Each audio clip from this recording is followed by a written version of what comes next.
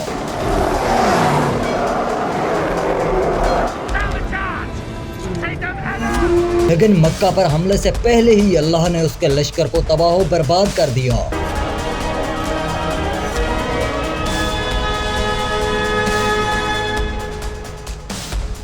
नबी करीम की विलादत से कुछ साल पहले तक यमन पर यहूदियों की सल्तनत थी, जबकि उसके हमसाये में हबशा पर क्रिश्चियंस की हुकूमत थी। यमन की यहूदी सल्तनत अपनी टेरिटरी में क्रिश्चियंस पर जुल्म करती।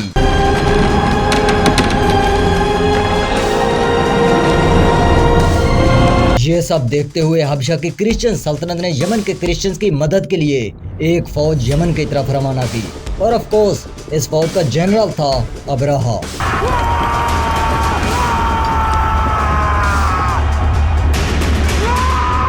तो अब्राहा ने बड़ी तेजी से यमन की पूरी टेरिटरी पर कब्जा कर लिया और यमन की यहूदी सल्तनत को हमेशा के लिए खत्म कर दिया। यमन पर कब्जे के बाद अब्राहा ने हबशा के खिलाफ भी बगावत कर दी और खुद को यमन का बादशाह डिक्लेयर कर दिया। हबशा के बादशाह को जब इस बगावत का इल्म हुआ तो उसने एक और लश्कर यमन की तरफ रवाना किया, लेकिन ये लश्कर यहूदियों के खिलाफ नहीं बल्कि क्रिश्चियंस अब्राहा के खिलाफ जंग के लिए भेजा गया। लेकिन यमन पहुंचने से पहले ही इस लश्कर में बगावत हो गई और इस लश्कर के कुछ सिपाहियों ने अपने ही जनरल का कत्ल कर दिया और खुद अब्राहा की फौज में शामिल हो गए। इस लश्कर के अब्राहा की फौज में शामिल होने से अब्राहा की ताकत मजीद बढ़ गई और फिर हबशा का बादशाह भी खुलकर अब्राहा के खिलाफ मैदान जंग में नहीं आ सका।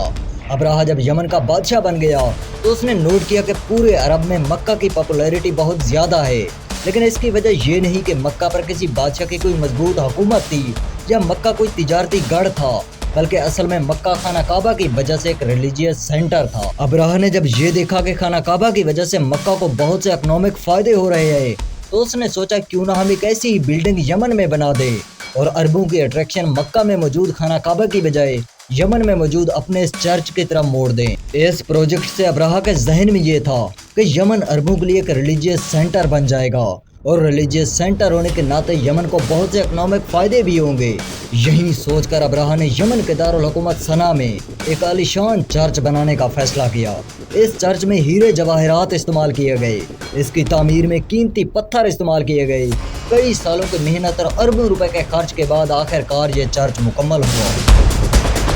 नो डाउट ये उस दौर की खूबसूरत तरीन और आलीशान इमारत थी, लेकिन इसके बावजूद अब्राहा का ये प्रोजेक्ट बुरी तरह फ्लॉप रहा। अरबों में कोई भी शख्स इस चर्च में इबादत के लिए नहीं आया, वो अपने उसी पुराने और पत्थरों से तामीर किए गए काबा में ही इबादत के लिए जाते रहे। सालों की मेहनत और करोड़ों रुपए के खर्च के बाद भी जब अब्राहा अरबों को अपने इस चर्च में लाने में नाकाम रहा तब उसने सोचा जब तक मक्का में खाना काबा मौजूद है तब तक अरबों को इस चर्च में लाना नामुमकिन है। अगर मैं खाना काबा को गिरा दूं तब अरबों के पास दूसरा कोई ऑप्शन नहीं होगा।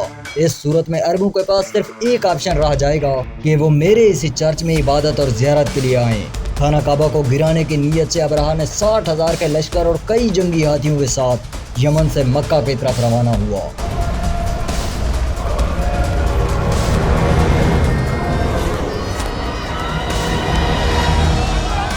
रास्ते में किसी अरब सरदार में इतनी ताकत नहीं थी कि वो अब्राहा के इस लश्कर का मुकाबला कर सके, इसलिए अब्राहा बगैर किसी रुकावट के मक्का शहर के करीब पहुंच गया। मक्का के सरदार अब्दुल मुत्तलिब ने जब अब्राहा की ताकत को देखा तो उसका मुकाबला करने की बजाय मक्का के लोगों की जान बचाने का फैसला किया।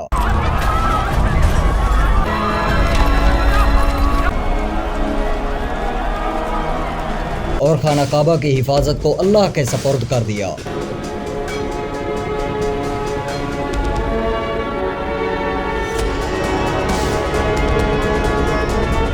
अब्राहा ने जब ये देखा कि रास्ता बिल्कुल साफ है तो उसने अपनी फौज को आगे बढ़कर खाना काबा को गिराने का हुक्म दे दिया।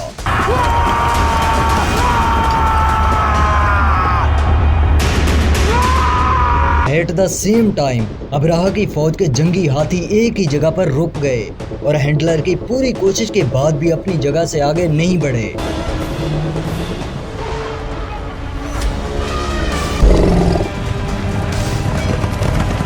फिर इसी दौरान आसमान पर छोटे छोटे परिंदे नमूदार हुए।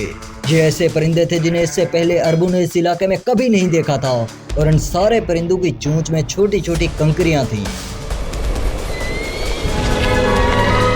जैसे ही ये परिंदे अब्राहा की फौज के ऊपर से गुजरे तो इन परिंदों ने वो कंकरियां अब्राहा की फौज पर गिराना शुरू किया।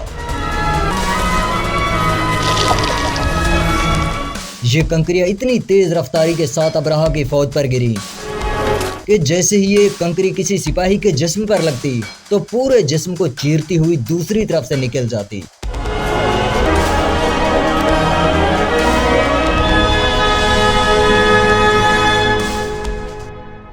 इस तरह अब्राहा के 60,000 के लश्कर को अल्लाह ने मुकम्मल तौर पर तबाह कर दिया और इस हमले में खाना काबा मुकम्मल तौर पर महफूज रहा और खाना काबा को एक खराश तक नहीं आई। लेकिन इससे अगले हमले में खाना काबा को बहुत बड़ा नुकसान उठाना पड़ा, बल्कि खाना काबा को आग लगा दी गई और खाना काबा पर यह दूसरा हमला किसी क्रिश्चियन या गैर मुस्लिम ने नहीं किया था, बल्कि खुद मुसलमानों ने किया था।